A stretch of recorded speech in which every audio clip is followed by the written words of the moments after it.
Picture this. Thursday evening.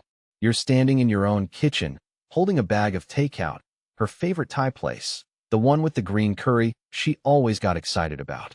You set it on the counter. She doesn't look up from her phone. You say, "Got your green curry." She says, "I ate. Kyle and I grabbed something after the meeting." She still hasn't looked up. You're standing 3 feet from your wife, holding her favorite meal, and you don't exist. That was my kitchen, my wife, my Thursday night. My name is Jordan Baker, 41 years old, born and raised in Tulsa, Oklahoma. I run a logistics company. Well, I ran one. 12 years. The kind of business where every driver knows my name and I know their kids' birthdays. Savannah and I have been married 15 years. There was a time she'd hear that takeout bag crinkle and come around the corner smiling before I even set it down. That Thursday, I stand there holding the bag for maybe 10 seconds.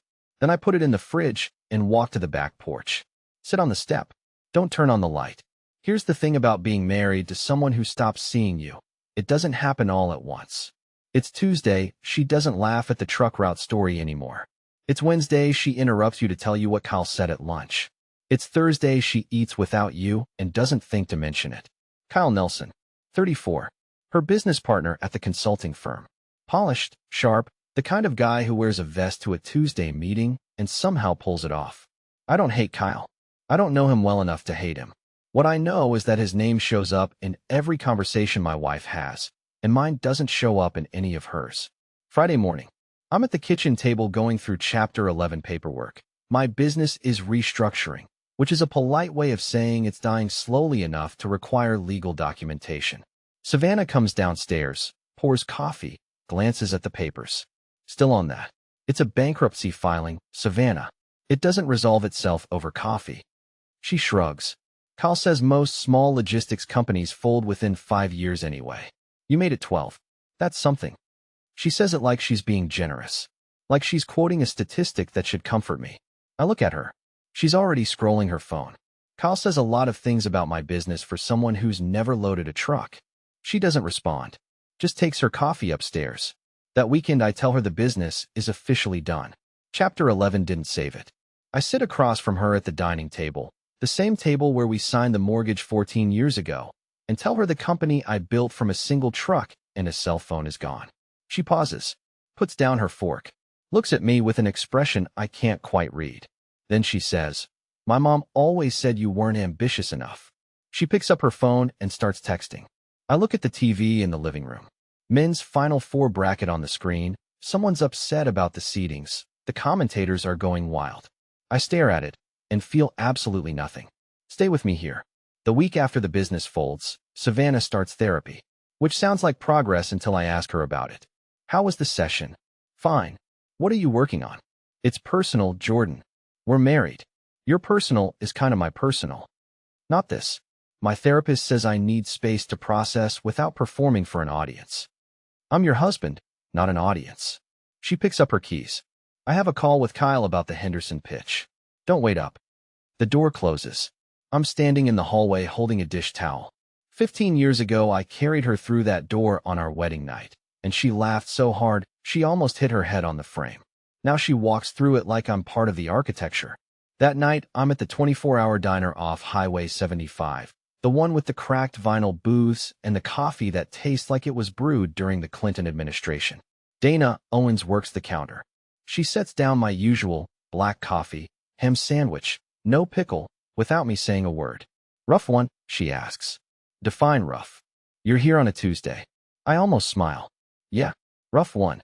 Here's where it gets complicated. Because the next morning, Savannah does something she hasn't done in weeks. She makes breakfast. Eggs, toast, that turkey bacon I like because she hates the real stuff. I come downstairs and she's at the stove in her robe, barefoot, humming something. "Sit down," she says. "Made you a plate." I sit. She puts the food in front of me, sits across from me, reaches over and touches my hand. "I know things have been hard," she says. "The business and us. I want you to know I'm here." Her eyes are soft. Her voice is the voice I'm married, warm, present, actually looking at me. And for about 40 seconds, I believe it. The kitchen smells like butter and coffee and 15 years of Saturday mornings. I squeeze her hand back. "Thank you. I love you, Jordan. I know I don't always show it." You don't always show it, is the understatement of the decade. But I take it, because this is what I've been wanting. This moment right here. Her seeing me. Then her phone buzzes on the counter. She glances at it, picks it up. Her expression shifts, not dramatically, just enough. A small smile she doesn't know I see. She texts back with one thumb while holding my hand with the other. Who's that? Just Kyle? About the morning stand-up. She puts the phone down. Anyway, I was thinking, this weekend we could, you smiled. What? When you read his text. You smiled. You haven't smiled at anything I've said in 3 weeks, but Kyle texts at 7 a.m. and you light up. She pulls her hand back. You're reading into things. I'm reading what's in front of me. The softness leaves her face like someone flipped a switch. This is why I don't try, Jordan. Every time I reach out, you turn it into an interrogation. She takes her plate to the sink, leaves it there without rinsing it, and goes upstairs. The turkey bacon sits on my plate, getting cold. 2 days later, I'm lying in bed at 1 in the morning. Savannah's side is empty. I hear her voice from the living room. Quiet, soft, laughing. The kind of laugh I haven't heard directed at me in months. I get up, walk down the hall. She's curled up on the couch, phone pressed to her ear, hair down, wearing my old college sweatshirt. She sees me, and the laugh dies. I gotta go, she says into the phone. Hangs up, looks at me. Couldn't sleep.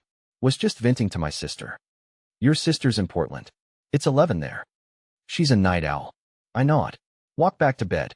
Lie there staring at the ceiling. I don't check her phone. I don't need to. The laugh told me everything. That was the laugh she used to save for me. Next morning, she stops me in the kitchen. Puts her hand on my chest. Hey, I'm sorry I've been weird lately. Work is just, Kyle's pushing the Henderson timeline up, and I'm drowning. Okay. I mean it.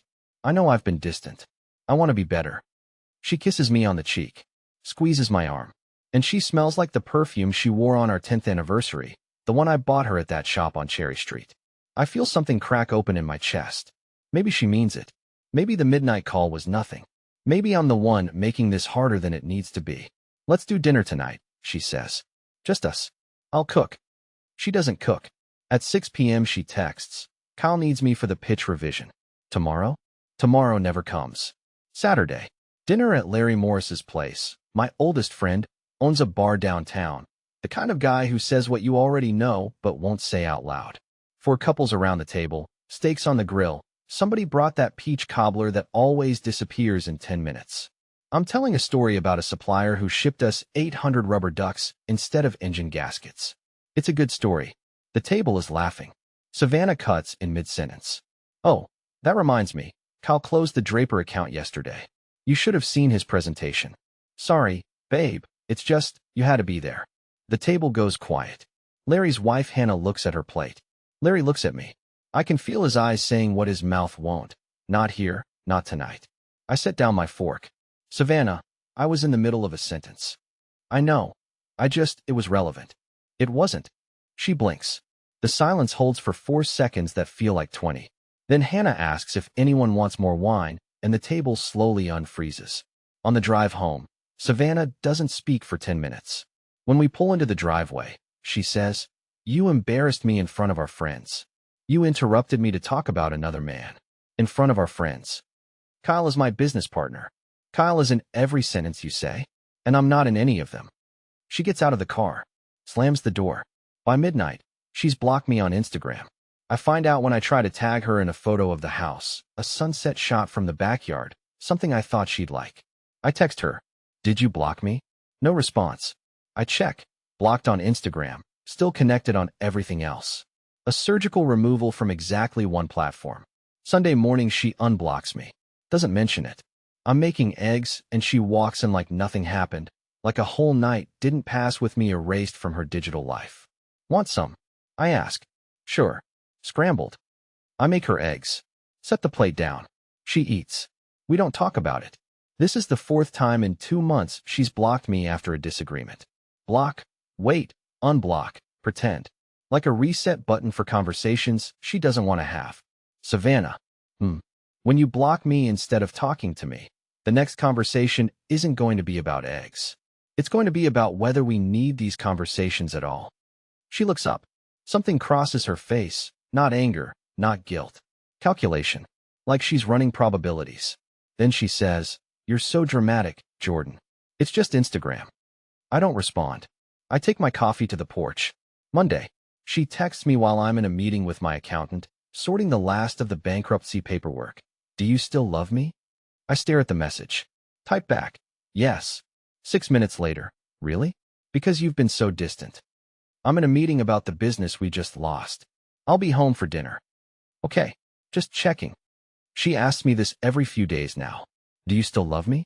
Like she's pressing a button to see if the light comes on. I answer. The light comes on. She's calm for 12 hours. Then the question comes back. It's not about my answer. It's about something inside her that my answer can't reach. She's asking me to fix a feeling that has nothing to do with me. Tuesday night. I'm checking the bank statement, and I see a charge. $412. A boutique hotel downtown. The Archer, the one with the rooftop bar and the exposed brick and the cocktails that cost more than a meal. I text her. "What's the Archer charge?" 20 minutes pass. Then, work retreat. Team building thing. On a Monday night, Kyle organized it. The whole team went. $400 for a team building event. She blocks me. 6 hours this time. When she unblocks, "You're being paranoid, Jordan. This is exactly why I need therapy. You make everything into something it's not." I sit with that for a long time. The paranoid husband.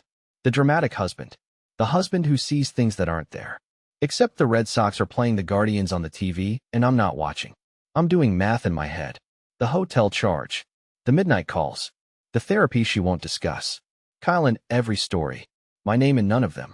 I'm not paranoid. I'm observant. There's a difference. And here's the thing that breaks something in me. Not her cruelty, not the blocking, not even Kyle. It's the "Do you still love me?" text sandwiched between the disappearances. She asks if I love her on Monday, blocks me on Tuesday, laughs with someone else at 1 a.m. on Wednesday, then asks again on Thursday, like the question is a padlock and my answer keeps her from having to look at what she's doing. My love isn't something she wants. It's something she uses to quiet the noise in her own head.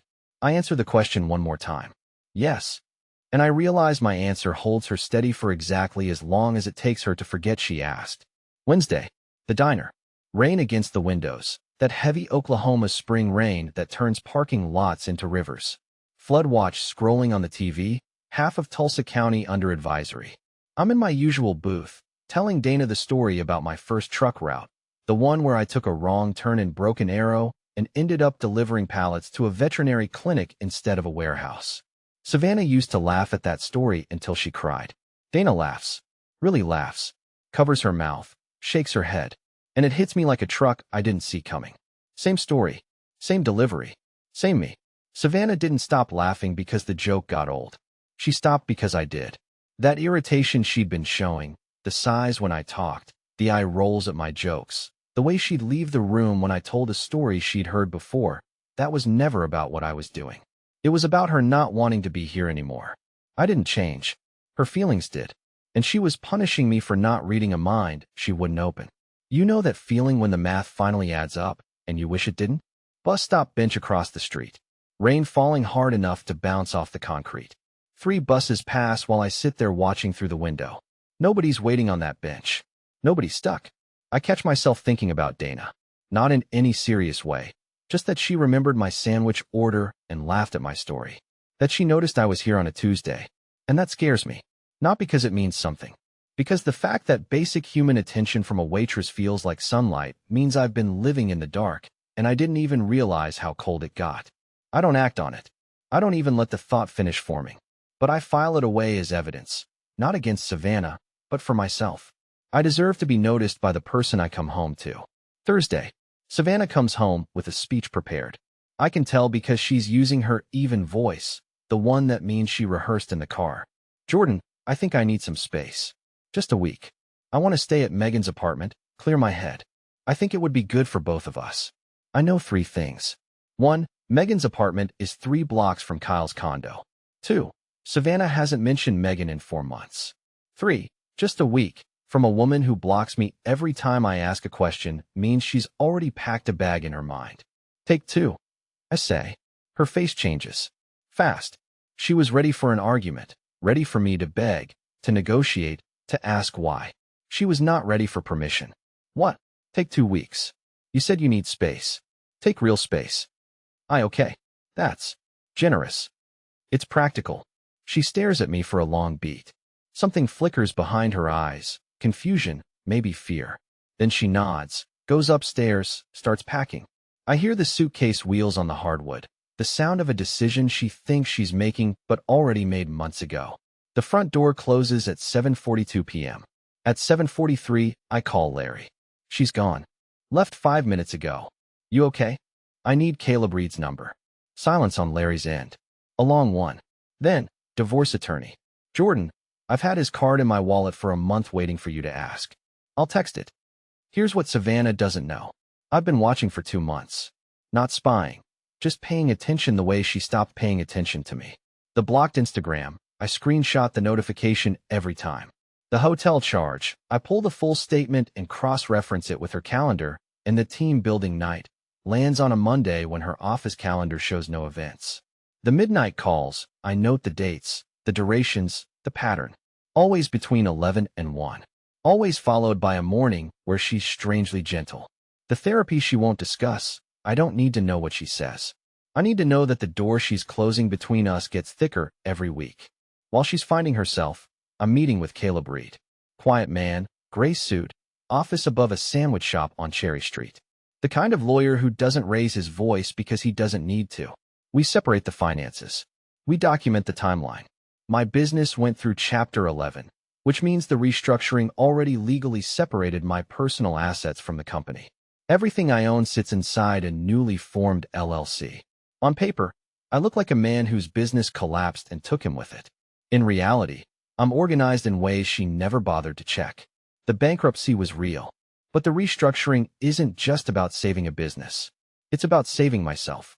Caleb looks at my documentation on our second meeting, the screenshots, the statements, the timeline, and says, "You've been thorough." I've been married to a woman who blocks me when I ask about a hotel charge. Thorough is the minimum. Tesla stock ticker scrolling on the TV behind his desk. Markets going wild, everyone watching their numbers. Me watching mine. Just a different kind. Day 3 of Savannah's week away. Caleb has the separation agreement drafted. Day 5, I sign the asset disclosure.